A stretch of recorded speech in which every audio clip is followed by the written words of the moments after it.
اور اگر تم میں سے کوئی مسلمان اس تخت کے قریب سے گزرے تو اسے چاہیے کہ قرآن مجید کی تلاوت کرے تاکہ ابلیس اور اس کا لشکر اسے نقصان نہ پہنچا سکے۔ ابن کنجور نے مزید بتایا کہ جنات کے جمع ہونے کی ایک اور جگہ ہے جہاں ٹھنڈے اور گرم پانی آپس میں ملتے ہیں۔ اس نے کہا ابلیس کی سلطنت بھی اسی مقام پر ہے۔ یہ سن کر محمد عیسیٰ داؤد نے اس سے ایک اور اہم سوال پوچھا، تمہارا کیا مذہب ہے؟ ابن کنجور نے جواب دیا، میں ایک مسلمان ہوں اور کئی زبانوں کو جانتا ہوں، ان میں سے ایک عربی بھی ہے، اسی لیے میں تم سے عربی میں بات کر رہا ہوں۔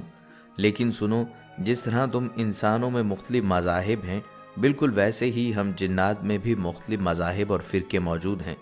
کچھ مسلمان ہوتے ہیں، کچھ کافر، کچھ انتہا پسند اور کچھ یہودی بھی۔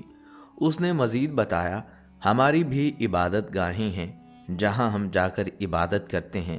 عیسائی جن کوشش کرتے ہیں کہ وہ عیسائیوں کے گھروں کے قریب رہیں تاکہ انہیں سہولت مل سکے، اور مسلمان جن زیادہ کوشش کرتے ہیں کہ وہ مسلمانوں کے گھروں میں قیام کریں۔ پھر محمد عیسیٰ داؤد نے پوچھا، کیا میرے گھر میں بھی کوئی جن ہے؟ ابن کنجور نے مسکرا کر جواب دیا، ہاں، تمہارے گھر میں بھی ایک جن ہے، وہ تمہارے ساتھ کھاتے پیتے ہیں اور کھانے پینے کے بعد الحمدللہ بھی کہتے ہیں۔ کبھی وہ تمہاری کرسیوں پر سو جاتے ہیں، کبھی تمہارے بستر پر آرام کرتے ہیں۔ وہ نماز بھی پڑھتے ہیں اور دوسری دینی عبادات بھی انجام دیتے ہیں، بلکہ ان میں سے کچھ جنات تو تمہیں فجر کے لیے جگانے کا کام بھی کرتے ہیں۔ یہ سن کر داؤد نے فوراً اگلا سوال کیا، تم جنات آخر رہتے کہاں ہو؟ ابن کنجور نے وضاحت کرتے ہوئے کہا، تم انسان زمین پر رہتے ہو، لیکن زمین کا زیادہ تر حصہ پانی ہے، ہم پانی پر حکومت کرتے ہیں، ہمارے بڑے بڑے شہر اور بستیاں سمندروں کے اندر آباد ہیں، یہاں تک کہ گہرے سمندر کی تہہ میں بھی ہماری آبادیاں موجود ہیں۔ اس کے علاوہ زمین پر بھی ہماری سلطنتیں ہیں۔ ہم صحراؤں میں زیادہ رہنا پسند کرتے ہیں، انسانوں سے دور۔ ہماری نسل کے وہ جنات جو صحراؤں میں بستے ہیں انہیں ہم غور کہتے ہیں۔ ہم غاروں میں بھی رہتے ہیں جہاں انسانوں کا قدم نہیں پہنچتا۔ اسی طرح پہاڑوں، وادیوں، جنگلوں اور ویرانوں میں بھی ہمارا بسیرا ہے۔ اور ہاں، تم انسانوں کے گھروں کے صحنوں اور کمروں کے کونے میں بھی ہمارا آنا جانا ہوتا ہے۔ محمد عیسیٰ داؤد نے ایک اور سوال کیا، اس دنیا میں جنات کی تعداد کتنی ہے؟ ابن کنجور نے کہا، اگر تم ہمیں دیکھنے کی صلاحیت رکھتے تو تمہیں ہر طرف صرف جنات ہی دکھائی دیتے۔ یہ سن کر داؤد نے فوراً اگلا سوال داغ دیا، تمہارا افزائش نسل کا طریقہ کیا ہے؟ ابن کنجور نے جواب دیا، جب ہم جنات کی عمر 170 سے 80 سال کے درمیان ہوتی ہے تو ہم مکمل طور پر جوان ہو جاتے ہیں۔ اس کے بعد ہم مادہ جننیوں سے شادی کرتے ہیں۔ جب جن عورتیں حاملہ ہوتی ہیں تو تقریباً 15 مہینوں بعد ان کے ہاں بچے پیدا ہوتے ہیں۔ ایک بار میں 7 یا 8 بچے جنم لے سکتے ہیں۔ یہ بچے قد میں بہت لمبے ہوتے ہیں اور شور بھی بہت مچاتے ہیں۔ ہمارے ہاں بھی بچوں کے لیے انسانوں کی طرح مکتب، مدرسے اور مختلف پیشے موجود ہیں تاکہ وہ بڑے ہو کر اپنی زندگی بسر کر سکیں۔ یہاں داؤد کے ذہن میں ایک نیا سوال آیا، کیا انسان اور جنات کے بیچ کوئی رشتہ یا تعلق قائم ہو سکتا ہے؟ ابن کنجور نے سنجیدگی سے جواب دیا، انسان اور جنات کے درمیان شادی تقریباً ناممکن ہے۔ یہ صرف اسی صورت میں ممکن ہے جب کوئی جن خود کو انسانی شکل میں ڈھال لے۔ اگر یہ شادی ہو بھی جائے تو اولاد کا پیدا ہونا انتہائی مشکل ہے، کیونکہ یہ دونوں مخلوقات ایک دوسرے سے بالکل مختلف ہیں۔ محمد عیسیٰ داؤد نے کہا، کیا تمام جنات جسمانی طور پر ایک جیسے نظر آتے ہیں؟ ابن کنجور نے وضاحت کی، نہیں، جنات کی شکلیں اور رنگت مختلف ہوتی ہیں۔ کچھ لال رنگ کے ہوتے ہیں، کچھ سفید، کچھ سیاہ اور کچھ سنہری رنگ کے۔ بعض جنوں کے پر ہوتے ہیں اور وہ بھی اڑ سکتے ہیں۔ کچھ 4 پاؤں والے جانوروں کی شکل اختیار کر لیتے ہیں، جیسے کتا یا بھیڑیا۔ بعض جنات رینگنے والے جانداروں کی صورت میں آ جاتے ہیں، جیسے سانپ وغیرہ۔ یہ سن کر داؤد نے ایک اور سوال پوچھا، جس طرح تم میرے سامنے ظاہر ہوئے، کیا دوسرے جنات بھی انسانوں کے سامنے ظاہر ہو سکتے ہیں؟ ابن کنجور نے جواب دیا، ہاں، اگر کوئی جن چاہے تو وہ انسان کے سامنے ظاہر ہو سکتا ہے، لیکن زیادہ تر جنات ایسا کرنے سے گریز کرتے ہیں، کیونکہ اگر وہ ظاہر ہو جائیں تو کسی انسان کے ہاتھ لگ جائیں اور پھر وہ انہیں قتل کر دے تو واقعی مر جاتے ہیں۔ یہاں داؤد نے حضرت سلیمان علیہ السلام کا ذکر چھیڑ دیا۔ ابن کنجور نے احترام سے کہا، ہم جنات حضرت سلیمان علیہ السلام کو نبی مانتے ہیں اور ان پر ایمان رکھتے ہیں۔ ہمارے باپ دادا کو انہوں نے قید کیا تھا اور وہ ان کی خدمت میں رہا کرتے تھے۔ جنات ان کے لشکر کا حصہ تھے۔ ہم سلیمان علیہ السلام کے لیے عظیم الشان عمارتیں تعمیر کرتے تھے۔ آج بھی زمین پر کئی موجود بڑی اور پرانی عمارتیں ہماری اطاعت اور محنت کا نتیجہ ہیں۔ محمد عیسیٰ داؤد نے ابن کنجور سے پوچھا، انسانوں کے لیے تمہاری کیا ہدایات ہیں؟ ابن کنجور نے جواب دیا، اگر کوئی مسلمان جنات کا سامنا کرے تو اسے چاہیے کہ وہ آیت الکرسی اور سورہ صافات کی ابتدائی 10 آیات پڑھ لے۔ یہ آیات جنات کو دور رکھنے کے لیے بہت مؤثر ہیں، اور اگر کوئی مسلمان برمودا ٹرائی اینگل کے قریب قرآن مجید کی تلاوت کرے تو ابلیس اور اس کا لشکر اسے ہرگز نقصان نہیں پہنچا سکتے۔ یہ سن کر داؤد نے ایک اور سوال کیا، اپنے بچوں کے بارے میں کچھ بتاؤ۔ ابن کنجور نے کہا، یہ بات شاید یقین کرنا مشکل ہو، لیکن حقیقت یہ ہے کہ 2 سال کا انسان کا بچہ ہمارے بچوں کو آسانی سے دیکھ سکتا ہے۔ اس سے اندازہ لگایا جا سکتا ہے کہ ہمارے بچوں کی نظر کئی گنا زیادہ تیز اور وسیع ہے۔ محمد عیسیٰ داؤد نے پھر سوال کیا، بڑے سردار جنات کہاں رہتے ہیں؟ ابن کنجور نے تفصیل سے بتایا، بڑے جنات زیادہ تر ان مقامات پر رہنا پسند کرتے ہیں جہاں ٹھنڈے اور گرم پانی کا ملاپ ہوتا ہے۔ یہی وہ مقامات ہیں جہاں ابلیس کا تخت اور اس کے مددگار موجود ہوتے ہیں۔ یہ بات اس حدیث کی یاد دلاتی ہے جس میں نبی کریم صلی اللہ علیہ وسلم نے دھوپ اور سایہ کے بیچ بیٹھنے سے منع فرمایا ہے، کیونکہ یہ جگہ ابلیس کو طاقت دیتی ہے۔ ٹھنڈی اور گرم ہوا کے ملاپ سے جو توانائی پیدا ہوتی ہے اسی کو تم طوفان کہتے ہو۔ یہاں داؤد نے ایک اور سوال داغا، کیا جنات اپنی اصل شکل ظاہر کر سکتے ہیں؟ ابن کنجور نے وضاحت کی، عام جنات اپنی اصل شکل ظاہر نہیں کر سکتے، لیکن عفریت اور مارد قسم کے جنات میں یہ صلاحیت موجود ہوتی ہے۔ البتہ جب کوئی جن اپنی شکل ظاہر کرتا ہے تو وہ کمزور ہو جاتا ہے، اور اس وقت اگر کوئی آیت الکرسی پڑھ لے تو اسے قابو بھی کیا جا سکتا ہے۔ لیکن یہ بات یاد رکھو کہ شکل بدلنے کے اس عمل میں جن کو سخت اذیت اور تکلیف سہنی پڑتی ہے۔ محمد عیسیٰ داؤد نے ابن کنجور سے پوچھا، جنات کو کون سا رنگ زیادہ پسند ہے؟ ابن کنجور نے جواب دیا، ہمیں کالا رنگ پسند ہے، کیونکہ یہ تمام رنگوں کو جذب کرتا ہے اور ہمیں طاقت فراہم کرتا ہے۔ اس کے بعد محمد عیسیٰ داؤد نے پوچھا، تمہارا اصل نام کیا ہے؟ ابن کنجور نے سنجیدگی سے کہا، ہمارا اصل مقصد وہی ہے جو تمہارا ہے۔ اللہ نے قرآن پاک میں فرمایا ہے کہ میں نے جنات اور انسانوں کو صرف اپنی عبادت کے لیے پیدا کیا، یہی ہماری تخلیق کا مقصد ہے۔ پھر ابن کنجور نے مزید کہا، قرآن میں ہماری حقیقت بھی بیان کی گئی ہے۔ ایک جگہ جنوں کا ذکر آتا ہے کہ انہوں نے قرآن کو سنا اور کہا، ہم نے ایک عجیب کلام سنا ہے جو سیدھے راستے کی طرف بلاتا ہے، اس لیے ہم اس پر ایمان لے آئے ہیں اور ہم اپنے رب کے ساتھ کسی کو شریک نہیں ٹھہرائیں گے۔ اس کے بعد ابن کنجور نے انسانوں کو خبردار کرتے ہوئے کہا، اللہ نے یہ بھی بتایا ہے کہ کچھ جنات انسانوں کے دلوں میں وسوسے ڈالتے ہیں، اس لیے اللہ نے حکم دیا ہے کہ کہو، میں پناہ مانگتا ہوں لوگوں کے رب کی جو بادشاہ بھی ہے اور معبود بھی، اس وسوسہ ڈالنے والے کے شر سے جو انسانوں کے سینوں میں وسوسے ڈالتا ہے، چاہے وہ جنات میں سے ہو یا انسانوں میں سے۔ ابن کنجور نے آخر میں کہا، یہی ہماری اصل حقیقت ہے کہ ہم سب کو اللہ کی عبادت کرنی ہے، لیکن جو جنات اس مقصد کو بھول جاتے ہیں وہ ابلیس کے لشکر میں شامل ہو جاتے ہیں اور انسانوں کو بہکانے لگتے ہیں۔ محمد عیسیٰ داؤد نے ابن کنجور سے سوال کیا، کیا جنات کے درمیان بھی جادوگر اور ساحر ہوتے ہیں؟ ابن کنجور نے جواب دیا، جی ہاں، جیسے تم انسانوں میں جادوگر پائے جاتے ہیں ویسے ہی ہم جنات میں بھی ایسے ساحر موجود ہیں۔ کالا جادو حقیقت میں ایک وہم اور تصور پر مبنی عمل ہے، لیکن اس کے اثرات نہایت خطرناک ہوتے ہیں اور بعض اوقات جان لیوا بھی ثابت ہو سکتے ہیں۔ عیسیٰ داؤد نے اگلا سوال کیا، کالا جادو انسانوں اور جنات کے درمیان کیا نقصانات پیدا کرتا ہے؟ ابن کنجور نے تفصیل سے بتایا، کالا جادو مختلف طریقوں سے نقصان پہنچاتا ہے، مثلاً شوہر اور بیوی کے درمیان نفرت ڈال دینا، حتیٰ کہ بعد طلاق تک پہنچ جائے، کاروبار میں ناکامی یا اچانک مالی نقصان، ایسی جسمانی بیماریاں جو عام علاج سے ٹھیک نہ ہوں،